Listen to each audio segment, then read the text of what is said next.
Welcome to I team sports.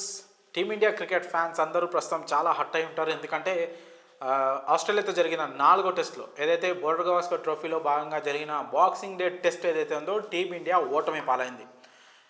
Day 4 తర్వాత టీమిండియాకు గెలిచే అవకాశం ఉందని, అలాగే కనీసం డ్రా అన్న ఖచ్చితంగా అవుతుందని ఫ్యాన్స్ అంతా భావించారు. క్రికెట్ విశ్లేషకులు కూడా అదే మాట అన్నారు. కానీ అనూహ్యంగా టీమిండియా అయితే కేవలం 155 పరుగులకే కుప్పకూలి ఓటమి పాలైంది. దాదాపు ఆస్ట్రేలియా 184 పరుగుల భారీ తేడాతో అయితే ఈ మ్యాచ్ గెలిచి ప్రస్తుతం 2-1తో ఈ సిరీస్లో అయితే లీడ్లోకి వచ్చేసింది.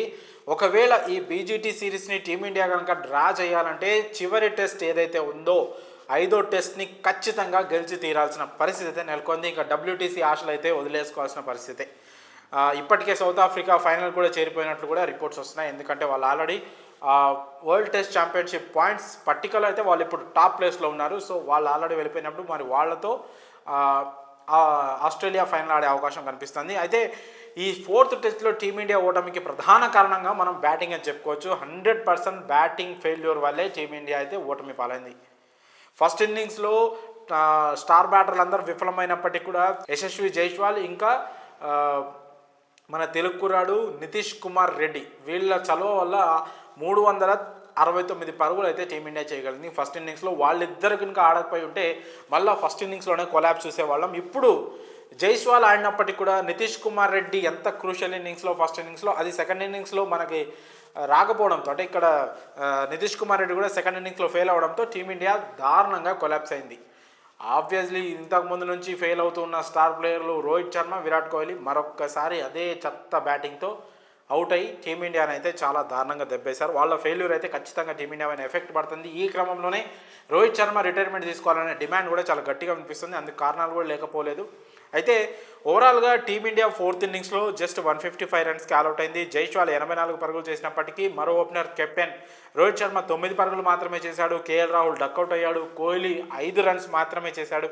ఇంకా రిషబ్ పంత్ 30 రన్స్లు చేసి పర్వాలేదు అనిపించినప్పటికి కూడా తన నుంచి మనకి ఇంకాస్త ఎక్స్పెక్టేషన్స్ ఉండే, బాగా ఆడాలి. ఫస్ట్ ఇన్నింగ్స్లో ఏదైతే ఒక చెత్త షాట్ ఆడి విమర్శలు ఎదుర్కొన్నాడో, అనవసరమైన షాట్, అక్కడ ఆల్రెడీ ఒకసారి సేమ్ షాట్ ఒకసారి ముందే మిస్టైమ్ అయినప్పటికీ కూడా మళ్ళీ అదే చెత్త షాట్ ఆడి తను అవుట్ అవ్వడం జరిగింది. దానిపైన టీమిండియా మాజీ క్రికెటర్, దిగ్గజ క్రికెటర్ సునీల్ గవాస్కర్ అయితే చాలా తీవ్రంగా దాని మీద రియాక్ట్ అయ్యారు. ఇది ఒక స్టూపిడ్ స్టార్ట్ అంటూ ఆయన తీవ్రంగా రిషబ్ పంత్ అయితే విమర్శించడం జరిగింది. సో ఫస్ట్ ఇన్నింగ్స్లో చేసిన తప్పుని, పొరపాటుని సెకండ్ ఇన్నింగ్స్లో చేయొద్దు అనుకొని తన శైలికి పూర్తిగా భిన్నంగా, నార్మల్గా అయితే రిషబ్ పంత్ చాలా వేగంగా ఆడతాడు, చాలా అగ్రెసివ్ బ్యాటింగ్ చేస్తాడు. కానీ సెకండ్ ఇన్నింగ్స్లో అలా కాకుండా 104 బాల్స్ ఆడి 30 పరుగులు చేశాడు. అయినప్పటికీ కూడా లాంగ్ ఇన్నింగ్స్ ఆడలేకపోయాడు. 30 పరుగులు చేసి అవుట్ అయ్యాడు.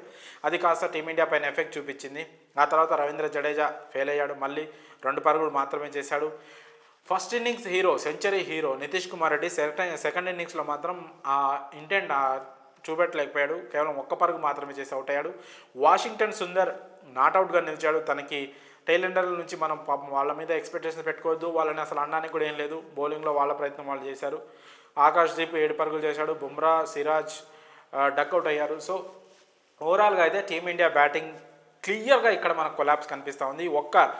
యశస్వి జైస్వాల్ ఒక్కడే పోరాడాడు 84 పరుగులతో, అతను ఒక్కడి పోరాటం కనిపిస్తుంది. రిషబ్ పంత్ తనకు కాస్త సపోర్ట్ అందించినప్పటికీ 30 పరుగులు చేసి, మిగతా బ్యాటర్స్ అందరూ చూసుకుంటే అందరు సింగిల్ డిజిట్, ఒక్కళ్ళు కూడా 10 పరుగులు కొట్టలేకపోయారు. పట్టుమని 10 పరుగులు కొట్టలేకపోయారు. ఈ బ్యాటింగ్తో ఆస్ట్రేలియాలో మ్యాచ్లు గెలవడం అంటే చాలా కష్టంగానే కనిపిస్తూ ఉంది. సో ఇప్పటికే సిరీస్ కూడా కోల్పోయినట్టు కనిపిస్తుంది. ఎందుకంటే చివరి టెస్ట్ గెలిచినప్పటికీ కూడా మనం ఒకవేళ చివరి టెస్ట్ గెలిచినా కూడా సిరీస్ డ్రా అవుతుందే తప్ప మన సొంతం అయితే కాదు. సో లాస్ట్ సీజన్ గెలిచాం కాబట్టి ఈ సీజన్ డ్రా అయినా కూడా ట్రోఫీ మన దగ్గర ఉన్నా కూడా అఫీషియల్గా అయితే మనం గెలిచినట్టు కాదు. సో 4th టెస్ట్లో టీమిండియా ఓటమికి 100% బ్యాటింగ్ని మనం కారణంగా చెప్పుకోవచ్చు. ముఖ్యంగా సీనియర్ బ్యాటర్లైన రోహిత్ శర్మ, అలాగే విరాట్ కోహ్లీ, కేఎల్ రాహుల్, జడేజా వీళ్ళ బ్యాటింగ్ వైఫల్యం ఖచ్చితంగా టీం పైన ఎఫెక్ట్ చూపిస్తుంది. అది క్లియర్గా కనిపిస్తూ ఉంది. సో మరి దీన్ని అధిగమించి టీమిండియా 5వ టెస్ట్లో ఎలాంటి ప్రదర్శన చూపిస్తుంది అనేది ప్రస్తుతం క్రికెట్ ఫ్యాన్స్కి అయితే పెద్దగా హోప్స్ లేవు 5th టెస్ట్ మీద కూడా. అయినప్పటికీ కూడా యంగ్ బ్యాటర్స్ జైస్వాల్ ఇంకా నితీష్ కుమార్ రెడ్డి ఇలాంటి బ్యాటర్స్ బాగా పర్ఫామ్ చేస్తున్న కాబట్టి వాళ్ళ మీద కాస్త హోప్ పెట్టుకోవచ్చు. ఇప్పటికే రోహిత్ శర్మ రిటైర్మెంట్పై చాలా ఊహాగానాలు అయితే వస్తూ ఉన్నాయి, రిటైర్మెంట్ ప్రకటిస్తాడని. సో అది ఎంతవరకు అవుతుందో చూడాలి. మరి 4th టెస్ట్లో టీమిండియా ఓటమిపై బ్యాటింగ్ వైఫల్యం కారణమని అంటున్న మాటపై మీ అభిప్రాయం కామెంట్స్ రూపంలో తెలియజేయండి.